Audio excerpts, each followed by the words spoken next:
Assalamualaikum warahmatullahi wabarakatuh. Rahayu Sagung Dumadi.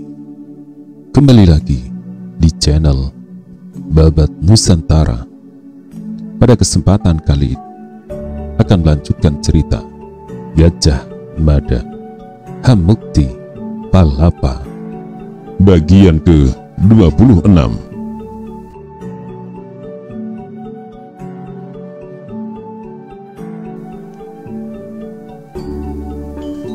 Jika tersudut, maling tampan itu pasti akan memanfaatkan anaknya sebagai tameng atau sandra. Tanpa ragu-ragu, Wirota Wirogati mendekati Gayatri. Mahesa Mundarang benar-benar mati kutu. Mahesa Mundarang pun menyibak memberi jalan. Bagaimana keadaanmu, Tuan Putri? Pertanyaan itu ditujukan kepada Gayatri, manakala ada orang yang berpihak kepadanya, meski orang itu baru dikenalnya. Tak ada keraguan secuil pun Gayatri untuk menempatkan diri di belakangnya.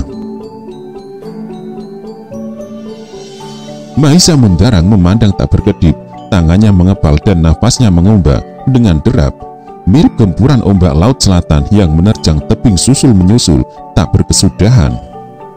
Selembar saja rontok rambut anakku, ancamnya, kau akan mati melalui cara paling mengerikan dan tak pernah terbayangkan.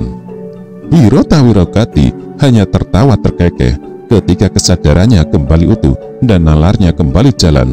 Pati Mundarang segera bertindak. Pati Mundarang yang tidak berpakaian di tubuh bagian atas dan hanya mengenakan tawat berjalan mundur menuju pintu. Akan tetapi Wirota Wirogati bisa menebak apa yang ada di benaknya dan apa yang akan dilakukannya. Kau akan memanggil bala bantuan Kipati? Tanya Wirota Wirogati. Terhenti langkah Patih Mundarang, jantungnya akan pecah melihat pisau di tangan penculik anaknya itu diayun-ayunkan. Tetapi silakan saja, kata Wirota Wirogati. Aku sama sekali tidak keberatan dengan kehendak Kipati yang satu itu. Silakan pukul kentongan atau lepas anak panah Sandran. Silakan panggil para prajurit. Silakan juga panggil Raja Gelang-Gelang kemari. Ayo lakukan Kipati.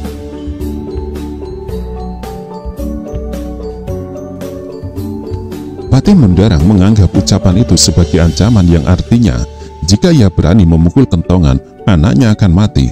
Oleh karena itu, Patih Mahesa Mundarang membatalkan niatnya.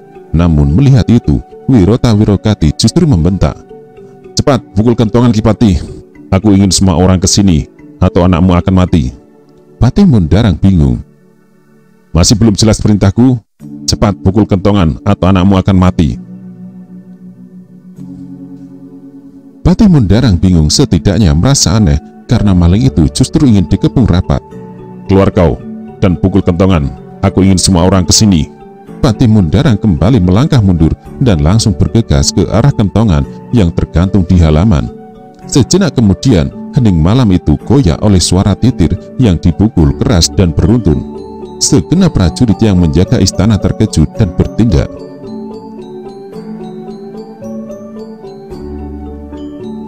Di dalam biliknya, Prabu Jayakatwang yang sedang merancang pembuatan karangan yang akan diberi judul Kidung Wukir Polaman terkejut. Prabu Jayakatwang bangkit berdiri. Permaisuri sang Prabu yang bernama Tutuk Bali terbangun dan bergegas mendatangi suaminya. Suara kentongan. Prabu Jayakatwang memperhatikan keadaan dengan cermat. Suara kentongan itu menyampaikan pesan pertanda ada bahaya. Sejenak kemudian, kentongan itu berbalas dari tempat lain. Karena dipukul bertalu dan beruntun penuh semangat, kentongan itu kembali berbalas dari tempat lain dan tempat lainnya lagi. Seketika mencuat alis Raja Gelang-Gelang. Serangan balasan dari Singosari meletup kecemasan Prabu Jayakatwang. Prabu Jayakatwang keluar dari biliknya dan melihat para prajurit yang mengurusi ketenangan istana berlarian menuju ke sumber suara. Dari asalnya, Raja Gelang-Gelang segera menarik simpulan. Sumber suara ternyata berasal dari Keputren. Suara itu dari arah Keputren, ucap Jayakatwang. Justru karena itu, Permaisuri Tutuk Bali mendadak merasa cemas. Ratna Sutawan,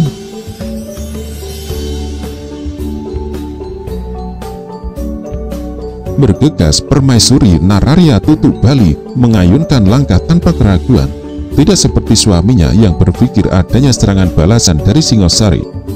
Permaisuri Tutu Bali hanya berpikir keselamatan keponakannya. Ia bukan hanya tak tahu gelagat aneh dari cara pandang yang dilakukan Sang Prabu Jayakatwang kepada Gayatri. Diam-diam Permaisuri Nararya Tutu Bali sudah merancang bagaimana cara menggagalkan niat suaminya itu, sekaligus melindungi Gayatri dari kemungkinan berada dalam bahaya. Kecantikan Gayatri menjadi penyebab bahaya mendekatinya. Dengan sekuat tenaga, Pati Mahisa Mundarang mengayunkan pemukul kentongan yang menggantung di halaman keputren, mengundang banyak prajurit ke tempat itu. Para prajurit berlarian dan merasa heran melihat Pati Mundarang yang melakukan itu. Lebih heran lagi karena mereka menghadapi Pati Mahisa Mundarang tidak berpakaian, padahal udara sedang dingin. "Ada apa, Pati?" tanya seorang prajurit. "Ada maling masuk dan bersembunyi di keputren."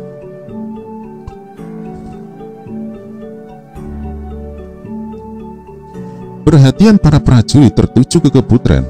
Pati Mundarang menggigil manakala melihat pintu telah tertutup rapat dan tak mudah untuk membukanya, karena pintu bangsal keputren terbuat dari kayu jati pilihan dan tebal. Jika pintu itu sudah tertutup dari dalam, untuk membukanya hanya berharap orang berada di dalam yang akan membukanya. "Kepung berkeliling," kata Mahisa Mundarang. "Jangan biarkan maling itu lolos dari keputren."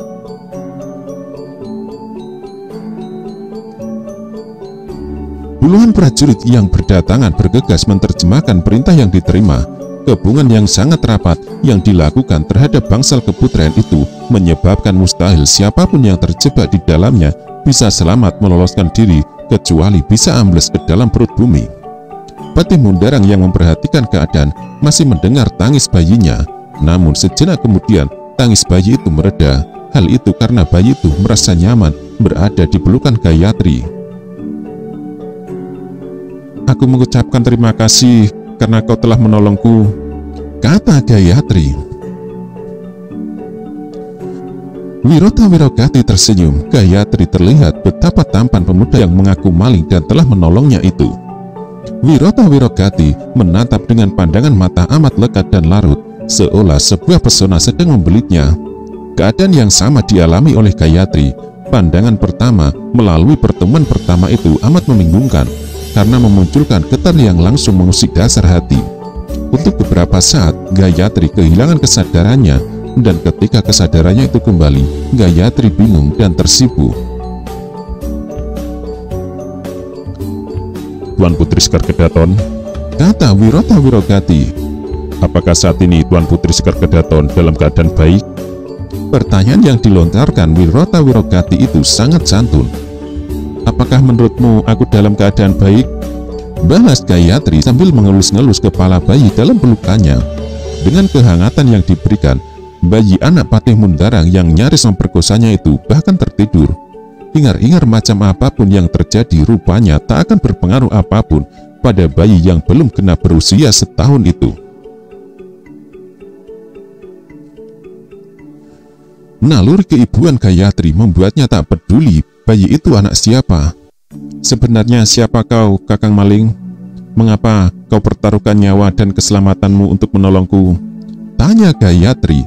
Wirota Wirogati mendekat ke dinding. Melalui celah ia melihat telah hadir banyak prajurit yang mengepung rapat depan, belakang, dan samping. Mendapati dirinya telah terkepung rapat, Wirota Wirogati tersenyum. "Aku datang ke sini mengemban tugas Tuan Putri Sekar Kedaton," kata Wirota Wirogati. "Mengemban tugas? Tugas dari siapa dan apa?" "Raden Wijaya yang menugasiku." Gayatri amat terkejut. "Kakang Naraya Sang Rama Wijaya?"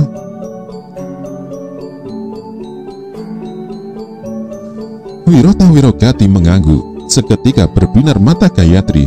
Dengan amat takjub, Sekar Kedaton Singosari itu memandang pemuda tampan di depannya. Rambut muda itu dibiarkan terurai, tidak digelung-geling. Matanya tajam dan berkilat-kilat. Satu hal yang membuat Gayatri terpesona adalah senyumnya. Senyum sedikit meremehkan dengan barisan gigi rapi dan putih bersih. "Aku datang dengan tugas menyelamatkan Tuan Putri. Aku harus membawa lari Tuan Putri dari tempat ini.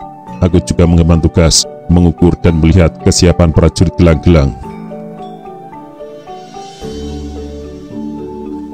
Gayatri meniru apa yang dilakukan Wirota Wirogati. Dari sebuah celah, ia mengintip apa yang terjadi di luar. Dari celah itu terlihat oleh Gayatri puluhan prajurit dengan senjata lengkap. Ada yang membawa anak panah, ada yang menyiagakan tombak panjang, dan ada pula yang telah menelanjangi pedang panjang. Ada di antara prajurit yang mengepung keputren itu yang bermain-main dengan senjata tak lazim. Cambuk terjuntai panjang sehingga menimbulkan bunyi meledak, menggetarkan udara. Untuk bertempur, senjata macam itu tak ada manfaatnya. Lain halnya jika digunakan menyiksa, setiap ayunan di punggung memang akan meninggalkan jejak sakit yang luar biasa. Bagaimana keadaan Kakang Raden Wijaya? Bagaimana pula dengan saudaraku yang lain, Kang Bu Ayu Tribuaneswari? Tanya Gayatri tidak sabar. Wirota Wirogati masih tetap mengintip keadaan di luar. Saat ini semua berada dalam keadaan selamat di Madura, dalam perlindungan Bupati Wiraraja di Sumeneb Tuan Putri, Raden Wijaya, Sekar Kedaton Tribuaneswari, demikian pula dengan Sekar Kedaton Nahindra Dwita dan Sekar Kedaton Pratnya Paramita. Tak kurang suatu apapun, mereka semua dalam keadaan selamat. Gayatri menghela tarikan nafas amat lega. Setelah sekian lama huru-hara terjadi di Singosari yang meminta korban kematian orang tuanya, inilah saat pertama kali ia memperoleh kabar yang sangat melegakan. Saudara-saudaranya yang lain ternyata berada dalam keadaan selamat. Gayatri kembali memejamkan mata untuk menikmati kabar yang sungguh melegakan hati itu. Jadi, kau adalah suruhan Kakang Raden Wijaya untuk mencuriku? Wirota Wirogati mengangguk. Gayatri menengadah sambil mengayun-ngayun bayi dalam pelukannya. Apa yang diberikan Gayatri ternyata merupakan jawaban yang mengejutkan. Gayatri menggeleng sekali lagi dan dengan tegas. Gayatri menggeleng sebagai jawaban tidak bersedia. Sebenarnya bukan dengan cara dicuri ini yang aku inginkan, ucapnya. Wirota Wirogati memandang gadis cantik di depannya dengan segenap rasa penasarannya. Apa yang Tuan Putri Sekar Kedaton inginkan? Tanya Wirota Wirogati. Sejenak Gayatri terdiam. Aku ingin diperlakukan seperti Sinta yang diculik Rahwana. Prabu Rahmawijaya yang marah datang ke Alengka dengan pasukan segelar sepapan untuk menghukum apa yang telah diperbuat Rahwana. Demikian pula dengan gelang-gelang. Aku ingin perbuatan Paman Jayakatwang mendapat hukuman. Kematian ayahanda Prabu Sri Kertanegara harus dibalas. Istana gelang-gelang ini harus diuruk dengan ribuan mayat, termasuk sang Prabu sendiri. Istananya harus dibakar menjadi karang abang, sebagaimana dialami oleh Singosari, atau sebagaimana Alengka dibakar oleh sang Hanuman. Takjub sekali Wirota Wirogati memandang perempuan di depannya. Tak disangkanya Sekar Kedaton memiliki semangat yang membara, semangat yang berasal dari dendam yang membara. Tuan Putri akan memilih tetap bertahan di sini. Jika Kakang Raden Wijaya berencana menyerbu gelang-gelang sebagai balas dendamnya, aku pilih tetap berada di sini dan menunggu. Wirota Wirogati berjalan mondar-mandir. Apa yang diperintahkan Raden Wijaya agaknya tak bisa diterjemahkan dengan baik di lapangan. Bukan pasukan gelang-gelang yang menjadi penghambatnya, tetapi justru oleh sikap Gayatri sendiri yang malah ingin bertahan. Benar Kakang Raden Wijaya akan memberi hukuman kepada gelang-gelang? Wirota Wirogati mengangguk.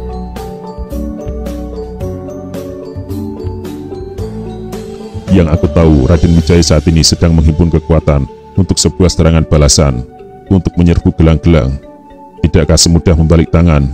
Dibutuhkan prajurit dalam jumlah banyak, ribuan. Bagus, kalau begitu aku milih untuk tetap bertahan di sini. Wirota Wirogati bingung.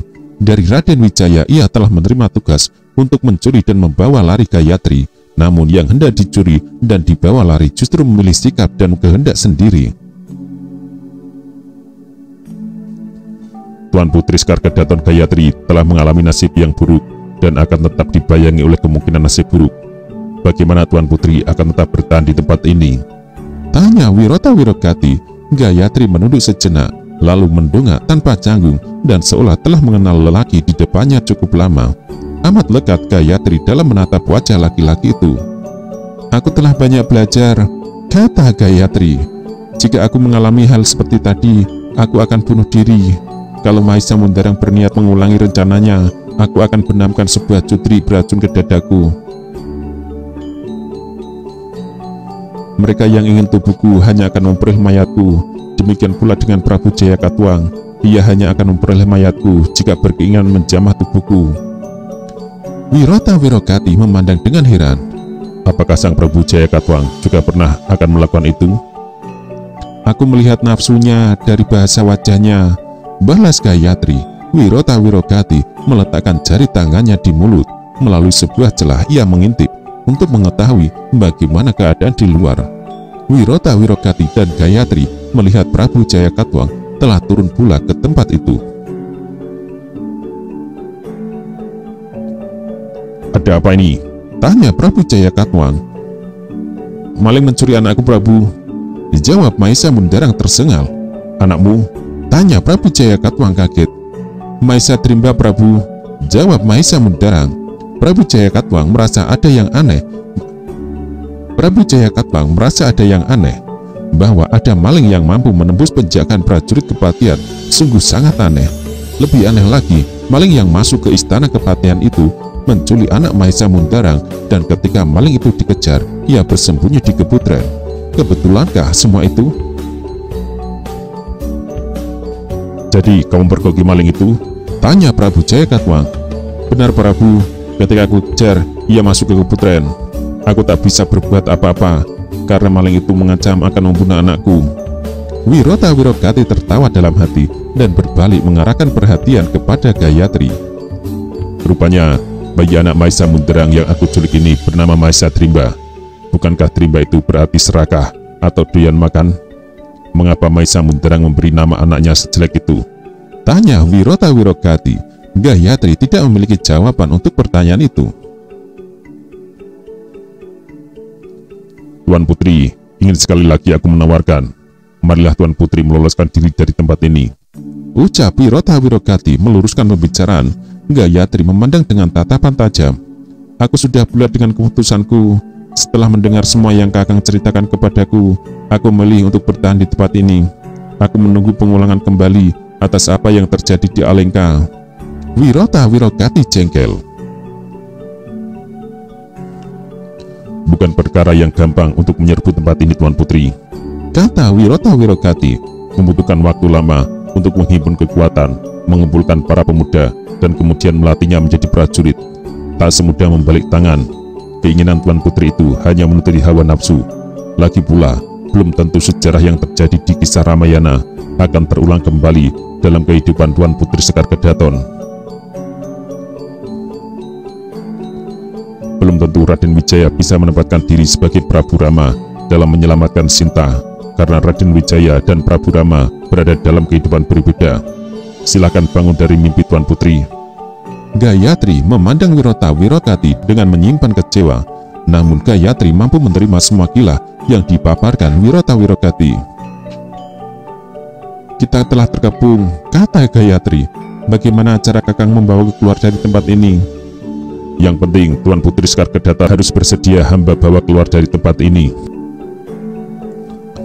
Tuan Putri tak perlu menunggu pengulangan kisah Ramayana. Butuh waktu bertahun-tahun untuk mewujudkan itu. Keinginan Tuan Putri Sekar Kedaton untuk tidak masuk akal dan terlalu muluk. Sekar Kedaton Singosari yang tertawan itu termangu beberapa jenak. Ia butuh waktu untuk merenungkan ucapan itu. Bagaimana cara kita meloloskan dari tempat ini? Kita lihat saja, Tuan Putri, jawab Wirota Wirokati. Dalam kebingungannya, Gayatri kian bingung melihat ulah laki-laki yang akan menolong dirinya itu. Wirota Wirokati kembali meminta bayi dalam gendongan Gayatri. Gayatri memandang dengan tatapan amat aneh. Apakah kau benar-benar akan membunuh anak ini? Tanya Gayatri dengan suara sangat pelan. Malu Wirota Wirokati tersenyum. Tentu tidak, Tuan Putri. Namun barangkali ini merupakan satu-satunya pintu yang kita miliki untuk meloloskan diri dari tempat ini. Para prajurit bersenjata anak panah serentak mengarahkan bidiknya ketika tiba-tiba pintu berderi terbuka. Dengan tidak menyimpan keraguan secuil pun, Wirota Wirokati menuju halaman. Namun tak seorang pun yang berani bertindak melihat anak Patih Mundarang berada dalam bahaya. Wirota Wirogati memecah keheningan dengan tertawa. Mula-mula suara tawanya bernada rendah dengan mulut terkatuk. Namun seketika Wirota Wirogati tertawa dengan membuka mulut. Suaranya terdengar mengombak, menyapa semua orang. Raja Gelang-Gelang yang berdiri bersebelahan dengan Permaisuri Tutuk Bali hanya memandang tanpa bicara. Pusat perhatian tertuju kepada Wirota Wirogati. Maling dari pesisir Keta itu berhenti tertawa. Tanpa keraguan ia mendekati ayah dari bayi yang berada dalam gendongannya. Bagaimana rasanya Ki Patih? Tanya Wirota Wirogati. Patih Mahesa Mundarang bingung, pertanyaan itu agak aneh dan tidak jelas apa maksudnya. Justru karena itu ia tidak menjawab. Jawablah pertanyaanku Ki Patih. Sungguh merupakan kebiasaan buruk jika ditanya tidak menjawab. Aku ingin tahu bagaimana rasanya ketika keinginan demikian menggebu, hasrat demikian menggelegar, tetapi tak menjadi kenyataan. Hasratmu tentu menggerak membantu menjadi semacam batu akik yang jika diolah bisa menjadi hiasan untuk sebuah cincin.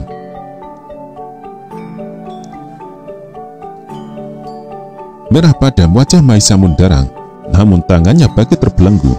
Jika tidak mencemaskan anaknya, tentu dengan sepenuh kekuatan akan digambarnya pelaku tindak kejahatan berjenis penculikan bayi itu.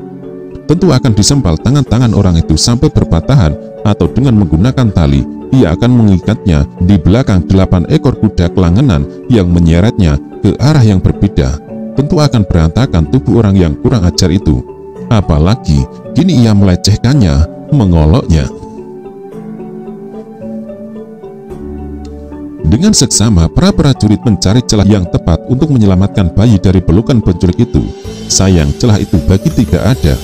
Pisau tajam yang melekat di leher bayi itu memaksa semua prajurit harus menahan diri.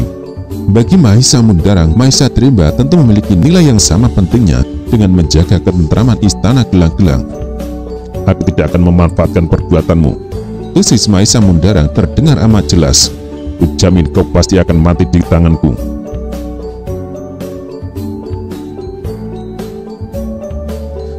Ancaman itu ternyata sama sekali tidak menakutkan Wirota Wirogati. Ia tertawa terkekeh sambil tangan kanannya yang memegang pisau kembali meletakkan pada leher bayi di pelukannya.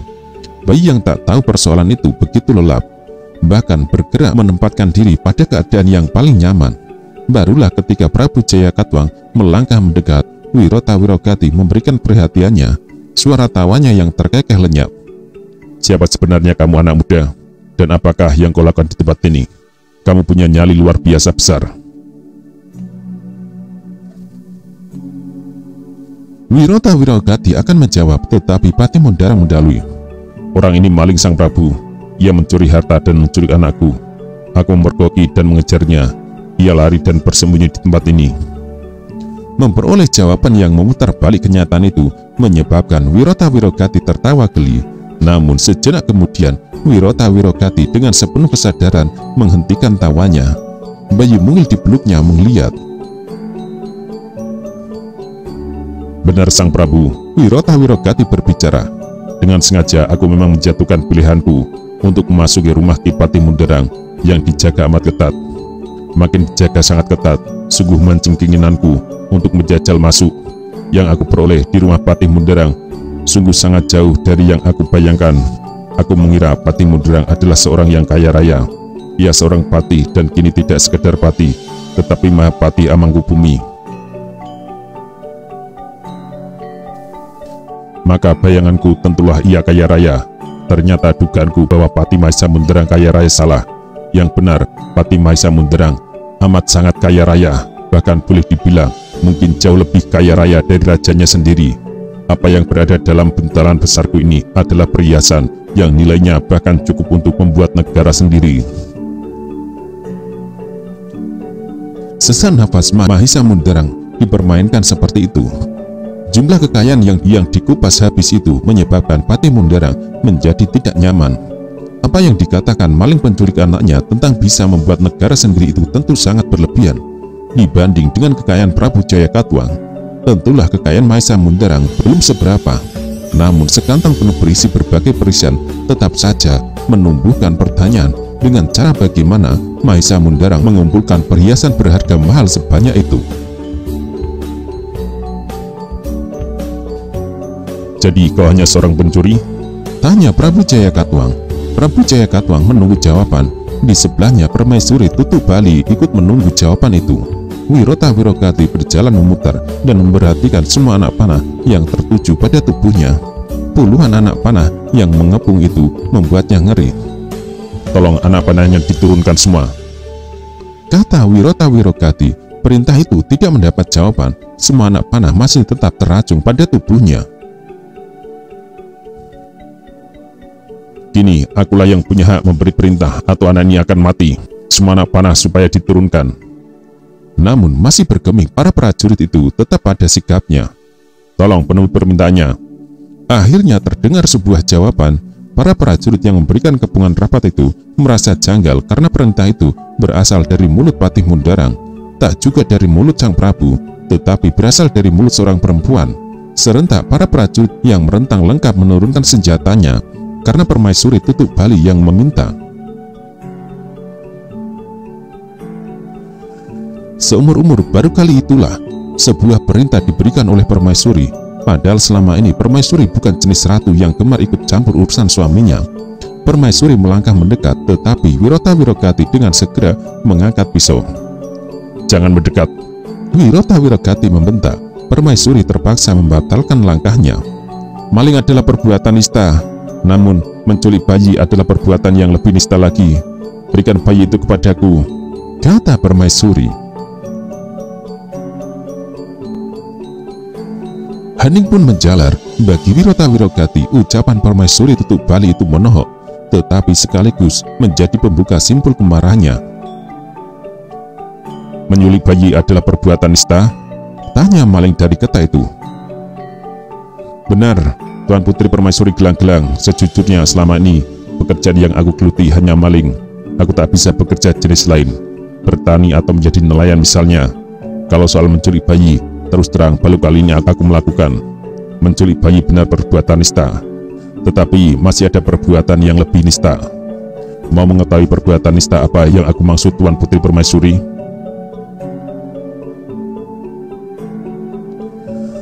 Permaisuri Tutu Bali mengerutkan dahi. Tuan Putri tidak ingin tahu perbuatan yang lebih nista dari menculik bayi?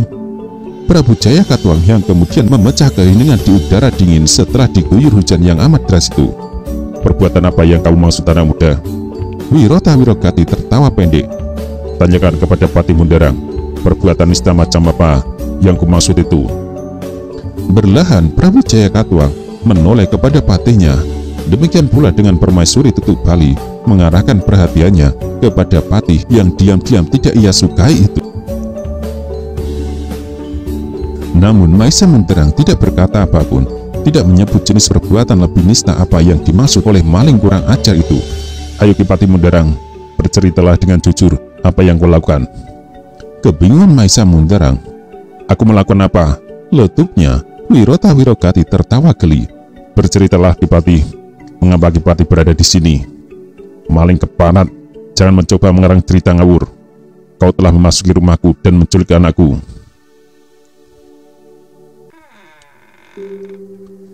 Wirota Wirogati berjalan mendekat dan berhenti pada jarak sejengkal di depannya. Berceritalah Patih Mundarang, misalnya mengapa di udara sedemikian dingin malam ini kau tidak memakai baju, pilih bertelanjang dada. Mengapa bertelanjang dada di tengah malam macam ini? Pertanyaan yang dilontarkan Wirota Wirogati membuat Patih Mundarang bingung, sekaligus menumbuhkan pertanyaan di benak semua prajurit yang hadir di istana keputrian itu. Tak kurang sang Prabu Jayakatwang yang belum juga memahami apa yang dimaksud maling penculik bayi itu.